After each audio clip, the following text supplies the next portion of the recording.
गुरुर्ब्रह्मा गुरुर्विष्णु गुरुर्देव महेश्वरा गुरुर्साक्षात् परम ब्रह्म तस्मै श्री गुरुवे नमः। प्यारे सज्जनों, एक दिन संगत के बीच में श्री सद्गुरुदेव भगवान जी ने श्री वचन फरमाया, जो एक प्रेमी ने भजन के रूप में इस प्रकार से लिखे। सतगुरु ने वचन फरमाए, सब उन पर अमल कमाओ। नाम जपो तुम दिन और रात, भुला कर मन से विषयों की आस। भला जो रूह का चाहो, सब इन पर अमल कमाओ। मिटाकर दिल से सारी नफरत, कर लें प्रभु से पाक मोहब्बत।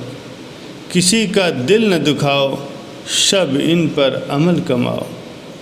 छोड़ कपट करो नेक कमाई, सच्चाई से करो सेवकाई। गर अपनी तरक्की चाहो, इन सब पर अमल कमाओ।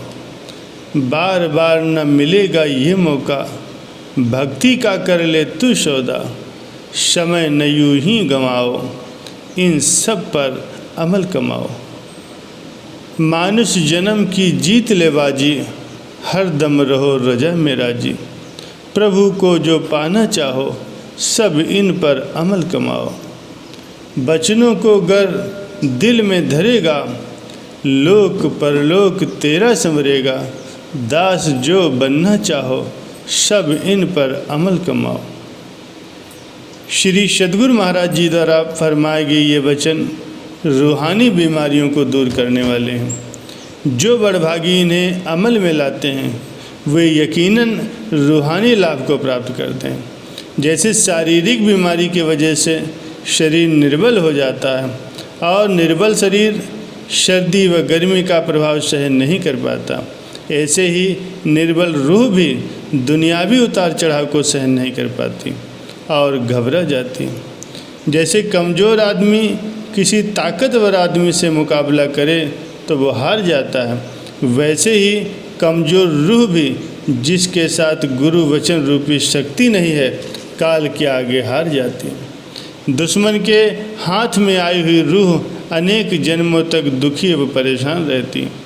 ये कोई मामूली हानि नहीं है जिसे नज़रअंदाज किया जाए। रूहानी लाभ व हानि को समझाने के लिए ही संत महापुरुष इस धराधाम पर अवतरित होते हैं।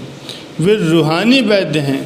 उनके द्वारा बताए गए नुस्खों को अमल में लाने से आत्मा ताकतवर बन जाती है और अंत में जब काल से मुकाबला होगा तो वो काल पर हावी हो जाएगी।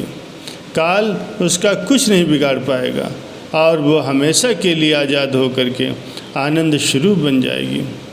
जैसे शरीर के लिए खाना पीना अनिवार्य है, ऐसे ही आत्मा के लिए भजन करना अनिवार्य है। जो आत्मा सद्गुरु के शब्द में लीन हो जाती है, वो दुनिया के झमेलों में नहीं फंसती।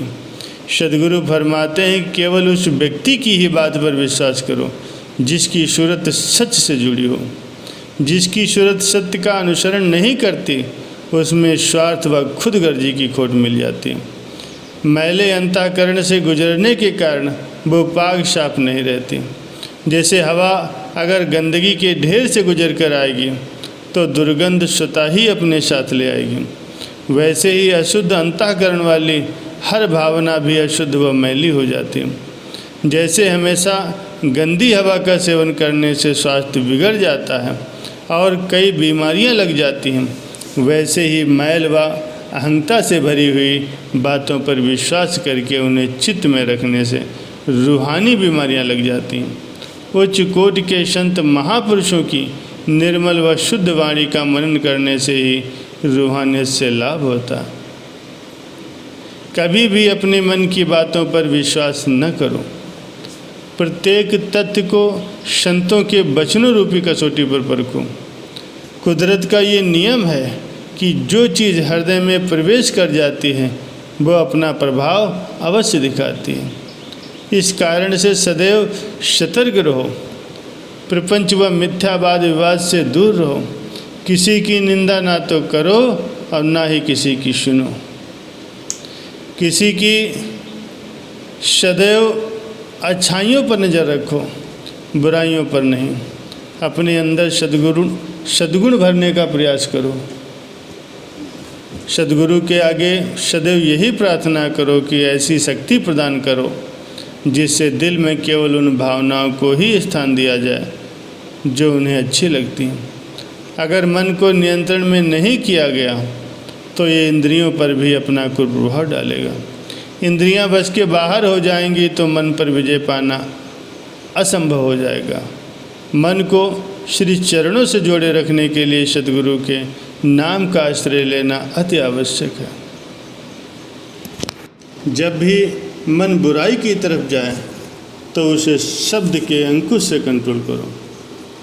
जिसके पास शब्द रूपी हथियार नहीं है उन पर मन व इंद्रियों की सेना अपना भरपूर वार करके उन्हें माया की तरफ धकेल देती है और भक्ति से वंचित कर देती है। फिर चाहे राजा हो या महाराजा, कोई भी इसके चंगुल से बच नहीं सकता।